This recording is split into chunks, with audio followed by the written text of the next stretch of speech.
welcome to the Custom Copy Vodcast. This is episode 2. I am here with the fantastic Gillian Schofield. How are you? I'm good. Yeah, really good. Thank you. Excellent. Can't wait. We're on episode 2 already. I can't believe it.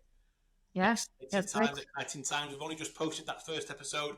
Some fantastic feedback so far. So thank you everyone so far for having a fantastic interest in the brilliant Gillian. What have you been up to this week? I've had a good week. I've had quite a few leads come in last week of content, being a bit more consistent with posting content. So I had some great phone calls this week with companies that want kind of website overhauls and things like that. So yeah, good week. Excellent. Good weeks and good days. And I think that was a really good place to start, wasn't it, really? Because one of the things we wanted to focus on today, guys and girls, was really about the ins and outs of content, how doing more content really does have a different, a massive impact on your business, whatever that might look like. And I just wanted to ask, I suppose, first then, Gillian, what do you think from either your own personal understanding or that of your customers? What does a bad content day or week feel like? Kind of like the doldrums, isn't it? You know, Yeah. you're just stuck. There's no wind in your sails. You're not going anywhere, and you're getting more and more frustrated, and you don't know when you're going to get out of it because you're just waiting for that wind to blow. And it's just remembering that you can create the wind yourself and get moving again with some great content. What a lovely quote. Yeah, no, you're right. And I think it is interesting, isn't it, how when you do just have some of those days, as you say, a bad content day, whatever that means in terms of not knowing what to post, not knowing what to write, and obviously where you come in strongly there, of course, but just, and what that feels like, and but when you turn it round, it can have such a big impact, can't it? Yeah, massive. Yeah, people get really hung up, don't they, on, well, there's loads of things, isn't there? Fear, what will people think? Have I got anything to say? Is it relevant? Has it been said before? And we let all these little gremlins go round and round, don't we, and stop us from just being visible or putting ourselves out there. So Exactly. No, that's good. Well, that's fantastic, and I can understand there, as you say, about how that content, how that feels on a weekly basis, but ultimately we can do something about it, which is why this is the Custom Copy Vodcast. Let's not forget that. And so I wanted to bring in this conversation-led piece of content that we're doing right now and just give you that baton, really. There's my pencil, so I'm passing it to you, about how I know you do a fantastic job in turning that into the written form. So, what's your tips there around content creation? Yeah, well, they're really simple, actually, and you just hit the nail on the head with conversation. Content should be conversational. It should feel like a two-way street. And I think the mistake a lot of people make is they try and broadcast and they try and come across, they think I've got to be really formal. And I did a video on this the other day about professional and formal copy and content. And actually, there's a real shift going on. And an understanding that we are humans and we are communicating with humans. And so it needs to be conversational. It needs to flow. It needs to make the reader feel involved whilst being valuable, and useful and interesting. When people just create this kind of shallow, generic, surface level, they go on AI and they go, give me 5 tips about writing blogs, and it gives you these 5 shallow, almost meaningless, you read it and you can just feel the words just washing over the top of your brain. Like, good content should sink into your brain. It should spark something. It should get you thinking, and it should feel like a two-way street. Fantastic. Listen to that. That's a brilliant answer, that is, Gillian.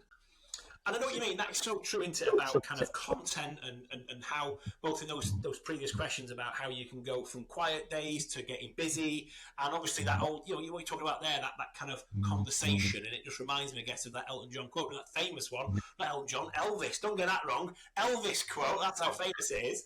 A little less conversation, a little more action. When it comes to content, most businesses could actually do with switching that round, a little less action and a little more conversation, and why wouldn't you, want to do that with beautiful, effervescent Gillian to do that? But let's turn on to the services you provide then, in terms of, I know you have a kind of done for you and done with you service. So let's just first focus on this done for you and just highlight a bit what it is and what the benefits are. Yeah. So it covers a few different things. It's for people who've got the budget. They don't want the stress, the hassle, the time. They just want someone to take it off their hands and write the stuff for them. So it could be website copy, emails, landing pages, brochures, lead magnets, blogs, all of that stuff. And what I do is really have quite a comprehensive onboarding process that allows me to really get under the bonnet of them, the business, to really understand what makes them tick and who they're talking to and all of that good stuff, so that I can go away and write copy that feels fresh, ethical. No, I don't like dubious, sleazy tactics, and I'm not pushy, I'm not aggressive. And my main aim is to write copy and content that feels really aligned with the business and personality and the values and things like that, so that they get it back and they go, oh, wow, it's like you were inside my head, which some people think that can be a bit of a weird turn of phrase. But what it means is, often what people say to me is, I know what I want to say in my head, I just can't get it onto the paper. And they're like, it's like you just came in and you heard what I wanted to say and translated it onto the page. So yeah, it's a cool process. I love that feedback when people go, oh my gosh, yeah, you've nailed it. No, I can get that, and I think you talk about getting under the bonnet with it. I think that's true. Into I know that when you can write something, whether it be poetry, whether it be the kind of content that you do, and you really feel that and think, wow, that really aligns with you. It's a very powerful thing, and that is what this whole podcast is about. It's about really understanding the power of content. It's not just content creation. It's content creation. It has the difference, as you said, to take you from a bad week into a fantastic week, because more people engage. And that really is the bit that people watching this need to really understand about your services, is that is the power of content. And there's no shame with that business not having those skills, because they're fantastic at what they do. So they should be saying, well, this isn't a cost, it's an investment, true investment. Exactly. Yeah, it's not a nice to have, it's a need to have. So then let's move then to that. So maybe where budget or maybe personality, whatever it might be, can't quite afford, let's say, a done for you, or they don't think they need that service. What about the done with you? How can that assist businesses? Yeah, so as I said, it's not always budget. It's some people want to create their own content, but they just want to do it better and learn the skills to improve. So I created a course to fit that need. It's £97, so it's perfect for budget restraints as well. And it's just 4 live sessions over Zoom, and to teach people a simple content marketing strategy. So I'm all about simplifying things. I think life is complicated enough. People set up businesses to do something they love, and then they're bombarded with, oh, now you've got to do this, and this, and it's a dark art, and it's really complicated. And go to Google, and you just go, wow. So I just wanted to pare it back and just go, no, look, here's a framework that you can bend and flex. It's not a blueprint. It's not a hard and fast rule.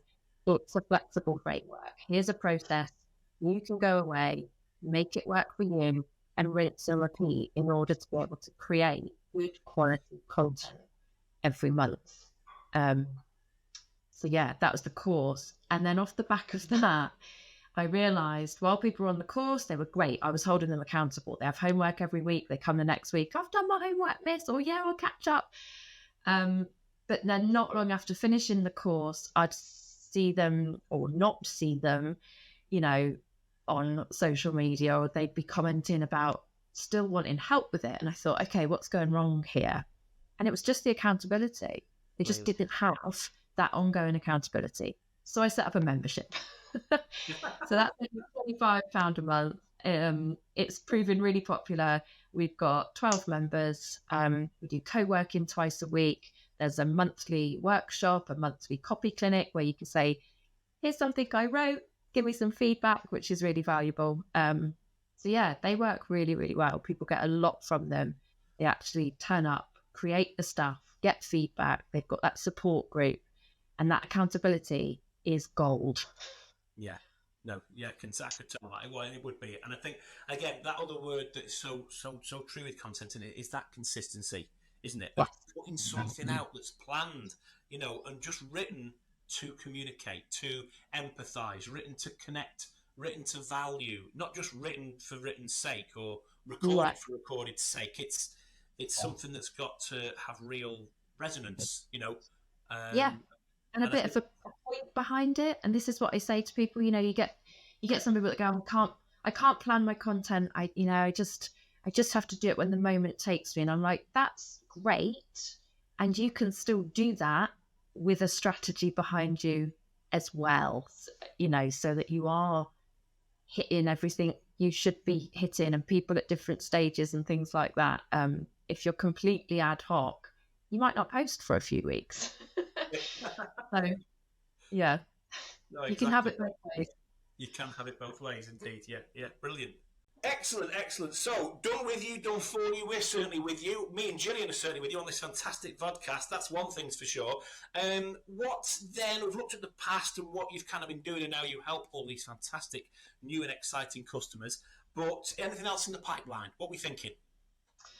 Yes, actually. So it's been a couple of years since I created the simple content course, and I thought, okay, I love delivering it and I still deliver it, but I've noticed lately a lot of people murmuring about social media. You know, we had Instagram and Facebook went down, didn't they? And then LinkedIn went down, and it causes this kind of mini section of mass hysteria.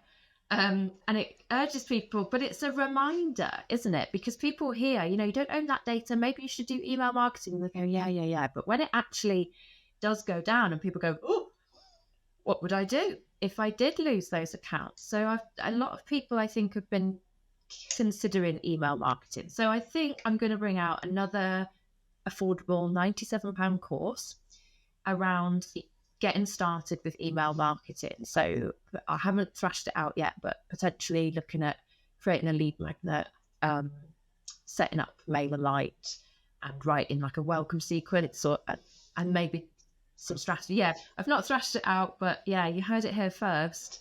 There is potentially a sort of foundations of email marketing course coming very soon. Excellent. No, that sounds really exciting. As you say, it is a reminder, isn't it, when those social sites go down, just to how volatile and, you know, how precarious, I guess they are, really, more than volatile, how precarious they can be. And sometimes you have to rely on your own services and what you can do yourself. Exactly. You own that email list. No one can say, oh, you've been hacked, we've stolen your email list. You know, it's not going to happen. Yeah. So No, I get that. Well, guys, we've come to the end of episode 2. I think the only lead magnet you need to remember is this lady, Gillian Schofield, and this has been the Custom Copy Vodcast. I say episode 2 is now complete, but that's going to be a wrap until episode 3. It's fantastic to share this brilliant stage with you, Gillian. Have a fantastic week, and I will see you soon. Yeah, thanks, Gareth. Bye, guys.